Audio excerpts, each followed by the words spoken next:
Hey, what's up, guys? A teenager named Allie has a disease known as lupus. This means her immune system attacks her own body instead of viruses or germs. She feels weak most of the time and has become very sensitive to sunlight, so she can't leave the house and therefore has no friends.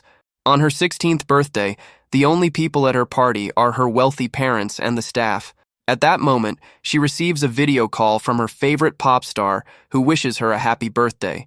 This is a gift from her parents who paid him to send the message. Allie loves it, but is also frustrated because this handsome guy saw her sick face. Later, she peels some dead skin off in front of the mirror and takes all her medications. Then she asks an artificial intelligence how to make friends. However, all the ideas require her to leave the house, which she cannot do. The AI also mentions meeting people on forums, but Allie wants real human contact. The AI's next idea is to get a pet, but she is allergic, so she closes the laptop in annoyance. Later, Allie gets into the pool using a special chair that lowers her gently. She dives and stays underwater for a while to rest, but this also causes her to have strange visions. A strange scientist is sedating her, and bodies that look like her are floating in tubes. When one of these bodies opens its eyes, Allie wakes up and realizes she is almost out of breath. She struggles to swim. Then her mother, Georgia, guides her until she is back in the chair. Sometime later, Allie's parents throw a party with a bunch of wealthy people to introduce the Elysium Project. It is a libertarian utopia with clean water and air, where survivors can live while the rest of the world falls apart. It is located on a completely sovereign island state and features the latest technology and public health care. Some guests ask about Allie, but her parents explain that she cannot be around strangers because she could catch a disease. Meanwhile, she watches the party on the security cameras and notices a waiter taking food outside. So she follows him on the screen to discover that there are teenagers on the beach. Allie decides to cover her body as much as possible and sneaks out of the house, which is easy because everyone is distracted by the party. Two boys on the beach think she is an old woman. So Allie takes off her sunglasses to show her young face and tries to talk to them, but she is very awkward and can't really connect. The boys leave, and Allie can hear them mocking her skin condition.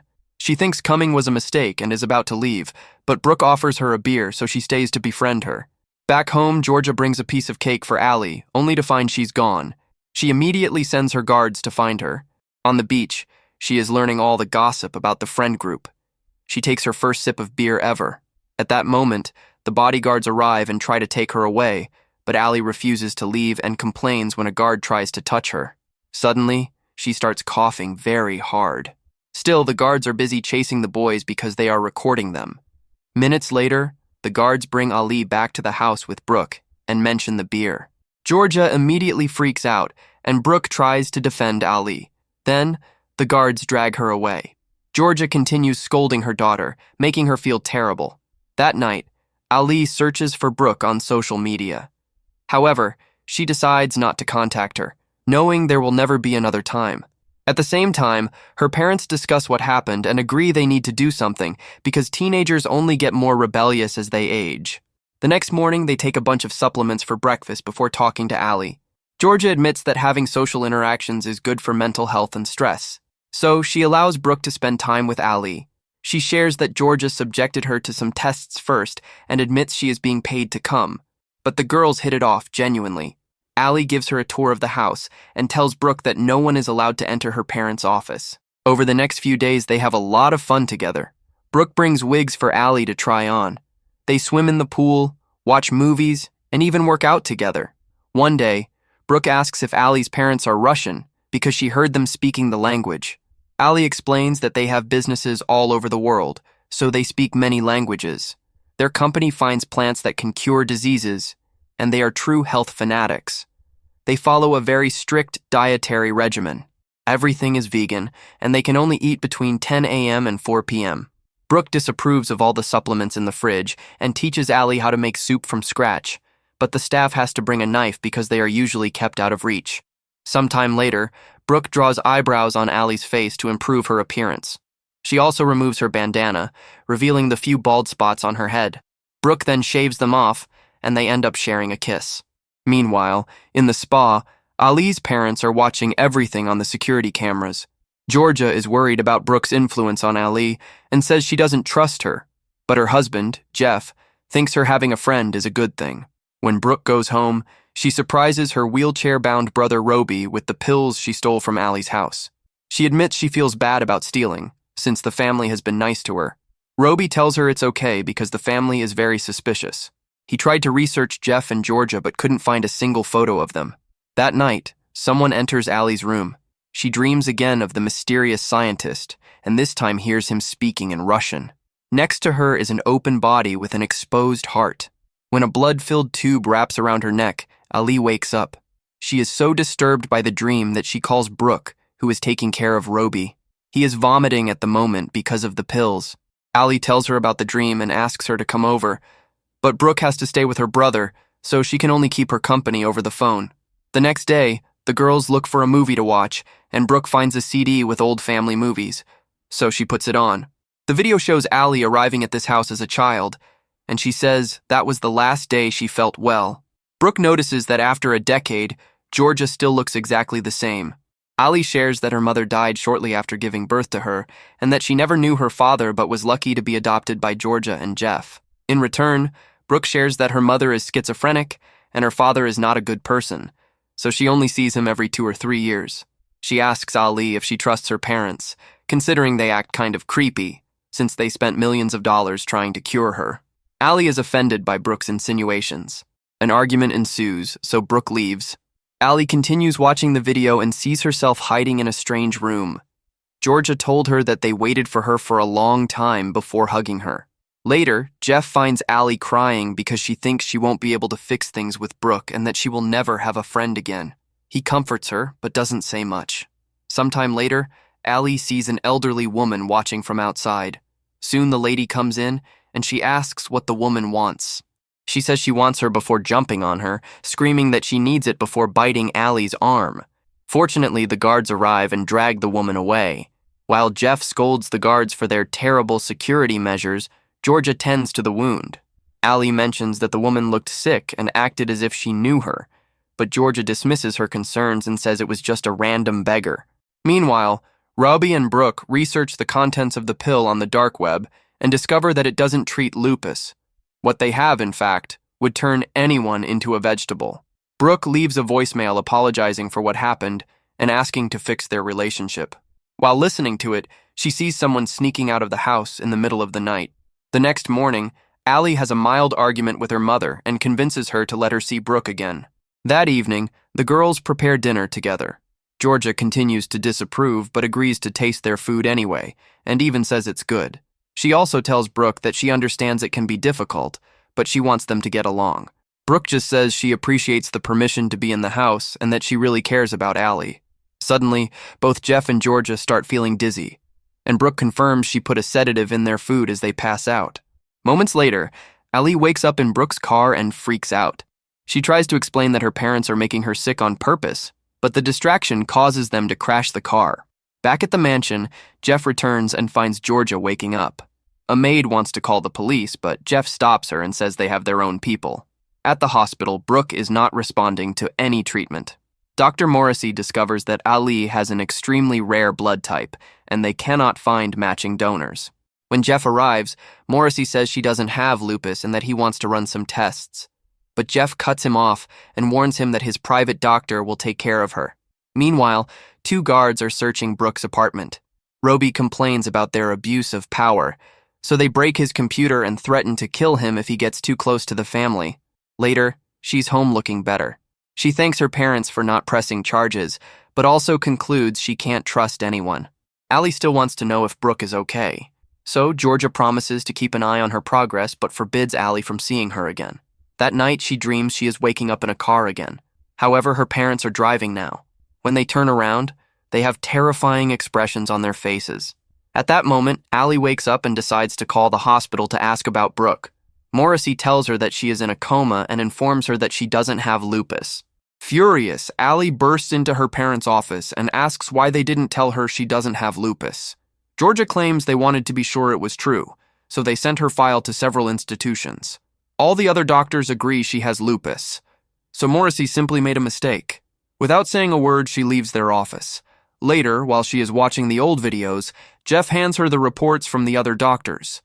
Allie refuses to read all those papers. so she admits she overreacted and tells her father to let it go.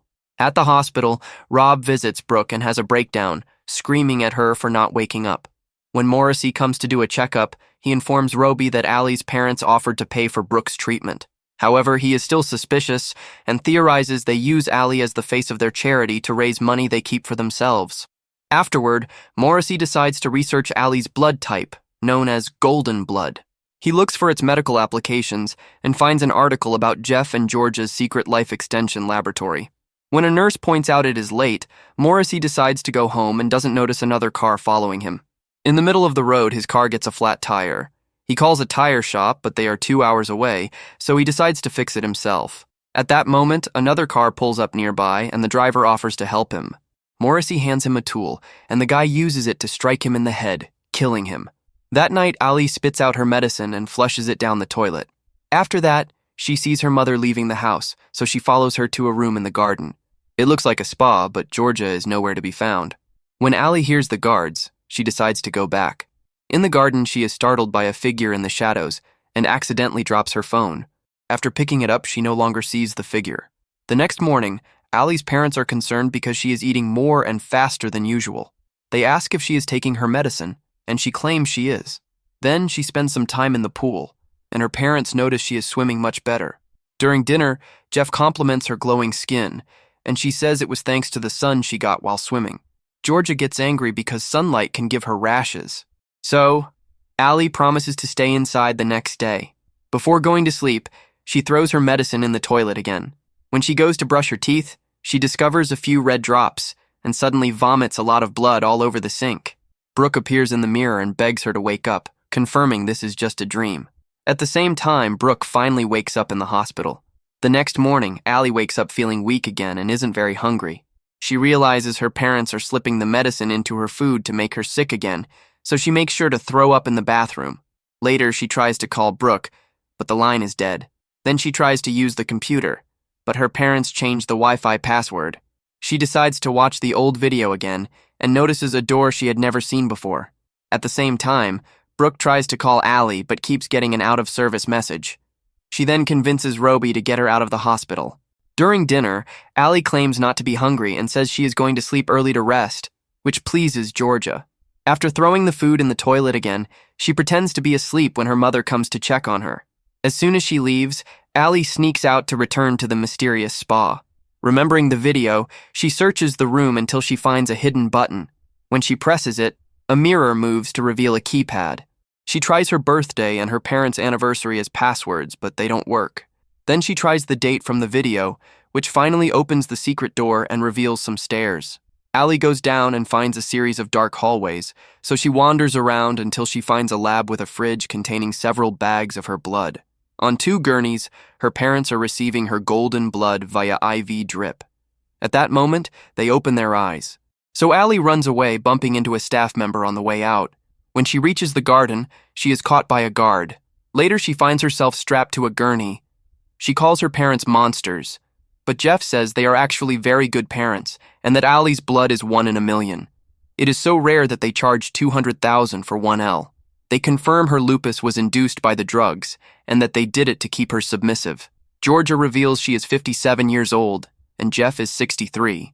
All of this is thanks to Allie's blood, not their diet or exercise. Jeff calls Allie the cure. Meanwhile, Rob and Brooke arrive in the area and look for a way into the mansion. In the lab, Georgia prepares a sedative. Allie manages to get her hands out of the straps and grabs the needle to stick her mother with the sedative before running off. She soon reaches the beach and tries to think of what to do. Fortunately, Brooke finds her and agrees to help her. When the guards come looking for Allie, the girls hide behind a log. They wait until the men leave before entering the house and opening the door for Rob as well. The group discusses what to do and realize they can't go to the police or the press because her parents control everything with bribes. Trying to escape in a car would only send the police after them. The only option is to end it all. After grabbing a knife, Allie and Brooke go to the lab and destroy all the blood bags. On their way out, they hear classical music and follow it to a fancy office. On a laptop, the trailer for the Elysium project is playing. Suddenly, they hear a noise, and a man appears behind them. Allie realizes it is Dr. Walker, the scientist from her nightmares. When he starts speaking in Russian, the the girls flee. Through the cameras, Rob sees that the guards are going after them. However, when he tries to call his sister to warn her, a guard grabs his phone. The girls keep running through the hallways, trying to find a way out, and finally discover another lab. There are 3 large tanks with bodies inside, and Allie realizes they are her clones. The Elysium project will only be possible if they make a franchise out of her. Ali grabs a tool and starts smashing the tubes. Then, Walker runs in to try and stop her. Brooke immediately hits him once to knock him down and continues to strike him to shut him up. After several blows, Allie breaks the tubes and the clones fall out. Then she hits them in the head several times to kill them. When the girls try to leave, a guard surprises them and captures Brooke. Allie threatens him with a knife, so her parents try to calm her down. After Brooke tells them they got rid of the clones, Allie threatens to end it if they don't cooperate. Jeff agrees to play along but asks for just 10 minutes to talk. Georgia takes Brooke upstairs and calls her pilot to prepare the private jet. She also asks a man to get rid of the siblings. In the garden, Jeff explains he never wanted to be a father, but Allie brought him a lot of joy. He swears he cares about her above all else and tries to hug her, but she keeps him away with the knife. When she threatens to end it again, Jeff jumps on her and tries to take the knife from her. After a struggle, Allie stabs him and he collapses. She immediately regrets it and wants to get help, but Jeff tells her to stay and apologizes before passing out. While Allie breaks down, Georgia runs to her husband's side and notices there is still a pulse. She orders Allie to help him, but she refuses and tries to leave. Georgia, furious, attacks her, and they fall into the pool, where they start fighting. Allie is younger and has more stamina, so Georgia tries to get out of the pool. However, Allie drags her back and ties the rope from her pool chair around her mother's neck before pushing her underwater. After just a few seconds, Georgia goes unconscious. When Allie tries to leave, she wakes up and grabs her. Allie manages to reach the knife and cuts her mother's throat, finally killing her. After that, she gets out of the pool and tells the guards that, since she is the sole heir to the family fortune, they work for her now. She orders them to take care of both bodies before going inside. 1 year later, Allie is healthy and tells the guests that her parents died in a yacht accident. She still plans to open Elysium, but her plan is a proper healthcare facility for children, regardless of their financial situation. Brooke joins her and shares that their company used Ali's blood to develop cures for cancer, lupus, and diabetes. At that moment, she receives a call from Rob, who is walking again. Since he was the first test subject, he has been exploring the underground lab because it is bigger than it looks. Now he has found a new room filled with hundreds of clones of Ali. That wraps up our roundup of the full-length movies. See you in the next video.